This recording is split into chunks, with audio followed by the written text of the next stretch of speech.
Friends, my self Shalini from Bangalore और आज मेरा टॉपिक है प्लांट बेस्ड फूड डाइट। तो इसमें मेनली क्या होता है कि हम एनिमल सोर्स से आने वाले फूड को इंक्लूड नहीं करते हैं। मेन इसमें होता है नट्स होता है, लेग्यूम्स हैं, बीन्स हैं और आपका पल्सेस हैं, ये सारी चीजें हम लेते हैं। बट जैसे घी है या फिर मिल्क है या चीज है, बटर है, ये सारी चीजें हम इंक्लूड नहीं करते हैं। बट डाइट जो प्लांट बेस्ड डाइट होते हैं ये पार्शियली कभी कभी लोग एनिमल सोर्स का भी प्रयोग करते हैं कि भाई कोई बटर ले रहा है या कोई घी, क्योंकि 100% प्लांट बेस्ड में आना मुश्किल होता है। बट स्लोली स्लोली अगर हम प्लांट बेस्ड में आ जाते हैं तो इसके बहुत ज्यादा फायदे होते हैं। क्योंकि अगर हम प्लांट बेस्ड डाइट में हैं तो इससे हमारा हार्ट की जो प्रॉब्लम होती है उसका रिस्क कम हो जाता है, डायबिटीज की प्रॉब्लम के परसेंटेज बहुत कम हो जाते हैं, फर्टिलिटी रेट बढ़ जाता है। देन इससे बहुत सारे कैंसर्स भी मतलब उसके भी कम चांसेस होते हैं कि वो हो, क्योंकि बहुत सारी जो बाहर की चीजें हैं, बटर वगैरह है या चीज है, कहीं ना कहीं उसमें प्रिजर्वेटिव वगैरह पड़ा होता है।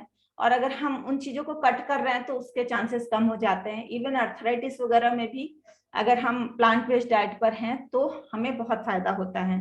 अब प्लांट बेस्ड डाइट से जो हमें एनर्जी मिलती है, जो कार्बोहाइड्रेट, प्रोटीन, फैट, ये सब मिलता है। अब बहुत सारे लोग ये सोचते हैं कि एनिमल फूड में ही ये सारी चीजें ज्यादा हैं। बट मैं एक जगह बुक में पढ़ रही थी कि वो एनिमल्स भी कहाँ से एनर्जी पाते हैं, प्लांट से ही पाते हैं।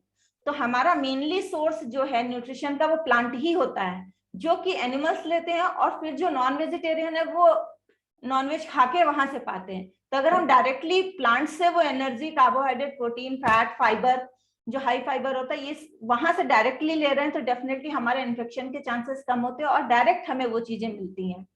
इंडिया में नॉनवेज खाने से इन्फेक्शन के चांसेस बहुत होते हैं, क्योंकि यहाँ पर वो सफाई का ध्यान ही नहीं दिया जाता है, खुलेआम वो चीजें मिलती हैं। तो ये बड़ी बड़ी बीमारियों के अलावा भी छोटी बीमारियां जो होती है, जिनसे हम रोजमर्रा में इन्फेक्शन से परेशान होते हैं, कहीं ना कहीं वो हमें वहां से मिल जाती हैं और हमें पता भी नहीं चलता है कि वो हम वहां से कैच कर रहे हैं। अब अगर हम प्लांट बेस्ड डाइट पे हैं तो हमें बहुत सारी चीजों की क्रेविंग होती है कि मान लीजिए हम 100% प्लांट बेस्ड में है तो हमें मिल्क छोड़ना है।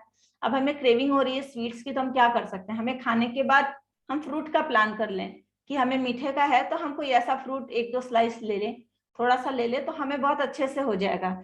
या फिर हम ग्रिल्ड वेजिटेबल्स का यूज कर सकते हैं, टोफू का यूज कर सकते हैं, कबाब बना सकते हैं ग्रिल्ड वाले, तो उसका भी एक ऑप्शन बहुत अच्छा होता है। सैलेड्स में भी अगर हम चॉप्ड ग्रीन लीफी वेजिटेबल्स को अगर टोमेटो के साथ और लेमन के साथ मिक्स करके ले लें तो भी एक बहुत अच्छा ऑप्शन होता है। तो जस्ट सोचने की बात है, अगर हम 100% प्लांट पे आ जाएं, प्लांट बेस्ड फूड पे आ जाएं, तो कहीं भी हमें कोई दिक्कत नहीं होती, क्योंकि तब दिमाग चलने लगता है कि हमें कैसे हमारी चीजों को बनाना है।